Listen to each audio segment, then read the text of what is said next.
Masters എന്ന് പറയുന്ന cinema എൻ്റെ ഏറ്റവും പ്രിയപ്പെട്ട കൂട്ടുകാരനാണ് അതിൻ്റെ സംവിധായകൻ ജോണി. ജോണിയുടെ കഴിഞ്ഞ കാല സിനിമകളിൽ നിന്ന് വ്യത്യസ്തമായിട്ടുള്ളൊരു സിനിമയാണ് മാസ്റ്റേഴ്സ് എന്നാണ് ഞാൻ മനസ്സിലാക്കുന്നത്. ഒരു പുതിയ തിരക്കഥാകൃത്തിനെ പരിചയപ്പെടുത്തുന്ന സിനിമയാണ്. ആ നിലയ്ക്ക് മലയാള സിനിമ വളരെ ആകാംക്ഷയോടുകൂടി നോക്കുന്നൊരു സിനിമയാണ്. തിരക്കഥാകൃത്തുക്കളുടെ ദൗർലഭ്യമുള്ള ഒരു കാലത്ത് ഒരു പുതിയ തിരക്കഥാകൃത്തിനെ മലയാള സിനിമയ്ക്ക് കിട്ടുകയാണ്. ഒരുപാട് പ്രതീക്ഷ മലയാള സിനിമ ഈ ചിത്രത്തിൻ്റെ പേരിൽ അതിൻ്റെ പേരിൽ തന്നെ വയ്ക്കുന്നുണ്ട്. എൻ്റെ പേഴ്സണലായിട്ടുള്ള ഈ സിനിമയോടുള്ള വികാരം ജോണിയുടെ ഇതുവരെ കരിയറിലെ എല്ലാ സംവിധായകർക്കും അവരുടെ കരിയറിൽ കൃത്യമായ സമയത്ത് ഒരു ടേണിംഗ് പോയിന്റ് ഉണ്ടാവാറുണ്ട്.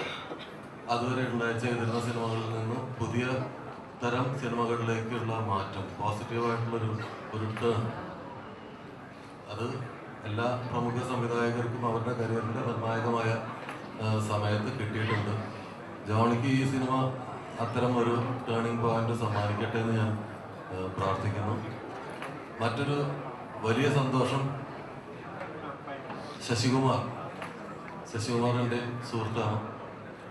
തമിഴ് സിനിമയിലെ ഒരു കാലഘട്ടത്തിൻ്റെ തുടക്കക്കാരായ സംവിധായകരിൽ പ്രമുഖനായ ശശികുമാറിന് മലയാള സിനിമയിലേക്ക് ഹൃദയം നിറഞ്ഞ സ്വാഗതം.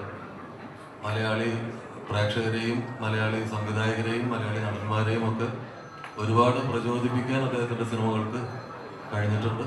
ചുരുങ്ങിയ സിനിമകൾ കൊണ്ട് വേറെ രീതിയിൽ ചിന്തിക്കുന്ന ഒരു സമൂഹത്തെ സൃഷ്ടിക്കാൻ കഴിഞ്ഞ സംവിധായകനാണ്, നടനാണ് അദ്ദേഹം. മലയാള സിനിമ കുടുംബത്തിൻ്റെ ഒരു ഭാഗമാവാൻ അദ്ദേഹം എത്തിയതിൽ എനിക്ക് വളരെ സന്തോഷമുണ്ട്. അദ്ദേഹത്തിന് മലയാള സിനിമയിലേക്ക് സഹർഷം സ്വാഗതം ചെയ്യുകയാണ്. പൃഥ്വിരാജിനെ കുറിച്ചൊന്നും പറയേണ്ട കാര്യമില്ല. ഇത് രാജുവിൻ്റെ സിനിമയാണ്. വീട്ടിലെ കാരണവരെ പറ്റി കൂടുതൽ ആൾക്കാർ പറയേണ്ട കാര്യമില്ല. ഈ സിനിമയെ സംബന്ധിച്ചിടത്തോളം ഈ സിനിമ രാജുവിൻ്റെ സിനിമയാണ്. രാജുവും ശശികുമാറും ബിജു മേനോനും ഒക്കെയുള്ള ഒരു രസകരമായ ഷൂട്ടിംഗ് സമയം ആശംസിക്കുന്നു. അതെങ്ങനെയായിരിക്കുമെന്നുള്ളത് എനിക്ക് ഇപ്പോൾ നന്നായിട്ട് ഊഹിക്കാൻ പറ്റുന്നുണ്ട്. ചെറിയ കുശുമ്പുണ്ട്. ഞാനൊരിക്കലും എൻ്റെ ഷൂട്ടിംഗ് വേളകൾ എൻജോയ് ചെയ്യാത്ത ഒരാളാണ്. ഞാൻ ഷൂട്ടിങ്ങിനെ കുറിച്ച് മാത്രം ഭ്രാന്ത് പിടിച്ചു പോകുന്ന ഒരാളാണ്. പക്ഷെ ഇത് ചെറുപ്പക്കാരുടെ ഒരു സംഗമം അവിടെ ജോണിയുടെ നേതൃത്വത്തിൽ എന്തായിരിക്കും എന്ന് എനിക്ക് ഊഹിക്കാൻ കഴിയുന്നുണ്ട്. ഇടയ്ക്ക് എപ്പോഴെങ്കിലും അതിൻ്റെ സെറ്റിൽ 1-2 ദിവസം ചെലവഴിക്കാൻ പറ്റട്ടെ എന്ന് ഞാൻ ആഗ്രഹിക്കുന്നുണ്ട്.